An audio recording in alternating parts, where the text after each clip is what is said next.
Raggedy Ann and the Kite. Raggedy Ann watched with interest the preparations.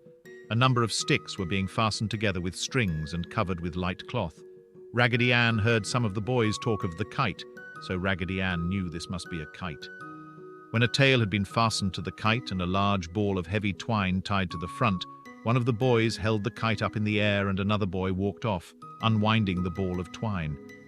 There was a nice breeze blowing, so the boy with the twine called, "Let her go," and started running.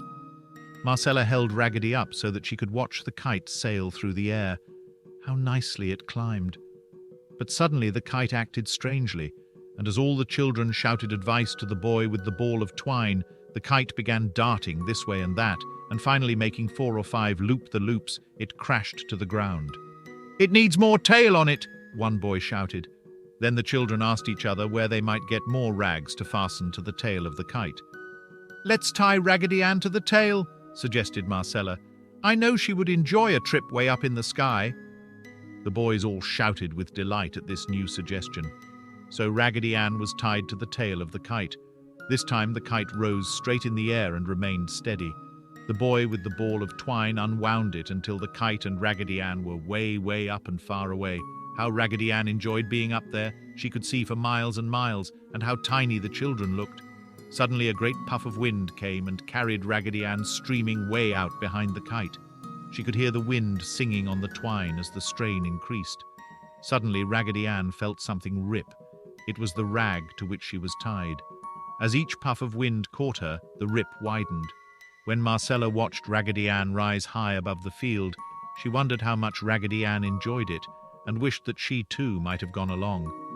But after the kite had been up in the air for 5 or 10 minutes, Marcella grew restless. Kites were rather tiresome. There was more fun in tea parties out under the apple tree. "Will you please pull down the kite now?" she asked the boy with the twine. "I want Raggedy Ann." "Let her ride up there," the boy replied. "We'll bring her home when we pull down the kite. We're going to get another ball of twine and let her go higher."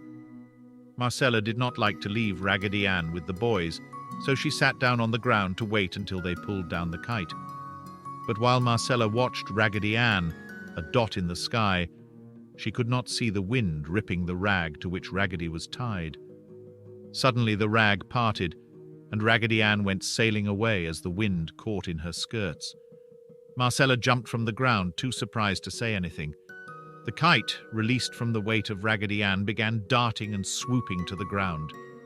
"We'll get her for you," some of the boys said when they saw Marcella's troubled face, and they started running in the direction Raggedy Ann had fallen. Marcella and the other girls ran with them. They ran and they ran and they ran, and at last they found the kite on the ground with one of the sticks broken, but they could not find Raggedy Ann anywhere.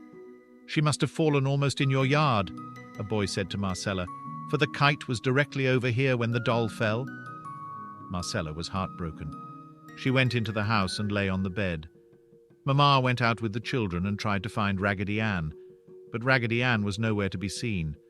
When Daddy came home in the evening, he tried to find Raggedy but met with no success.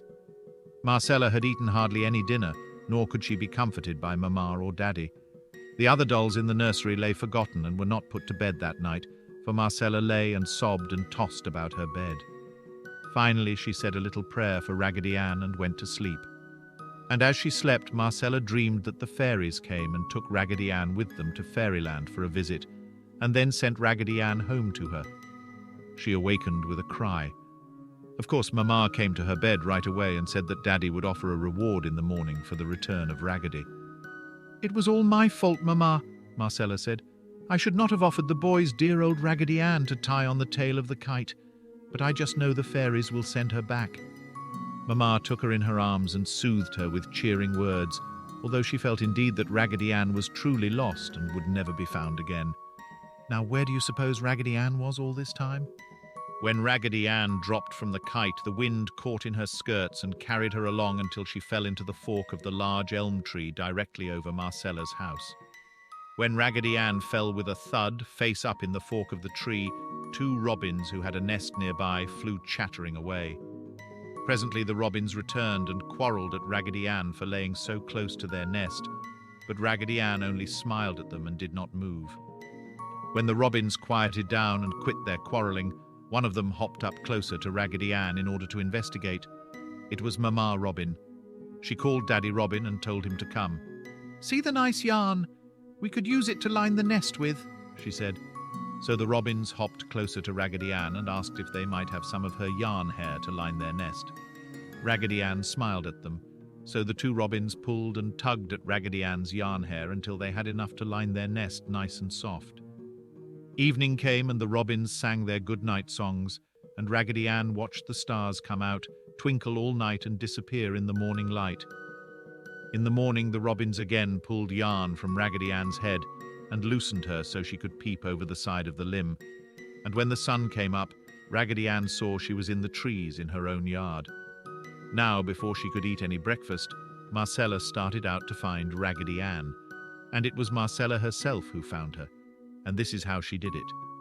Mama Robin had seen Marcella with Raggedy Ann out in the yard many times, so she began calling, "Cheery, cheery," and Daddy Robin started calling, "Cheery, cheery, cheer up, cheerily, cheerily, cheery, cheery." And Marcella, looking up into the tree above the house to see the robins, discovered Raggedy Ann peeping over the limb at her. Oh, how her heart beat with happiness. "Here is Raggedy Ann," she shouted, and Mama and Daddy came out and saw Raggedy smiling at them, and Daddy got the clothes prop and climbed out of the attic window and poked Raggedy Ann out of the tree, and she fell right into Marcella's arms where she was hugged in a tight embrace. "You'll never go up on a kite again, Raggedy Ann," said Marcella, "for I felt so lost without you. I will never let you leave me again." So Raggedy Ann went into the house and had breakfast with her little mistress, and Mama and Daddy smiled at each other when they peeped through the door into the breakfast room, for Raggedy Ann's smile was wide and very yellow. Marcella, her heart full of happiness, was feeding Raggedy Ann part of her egg. The end.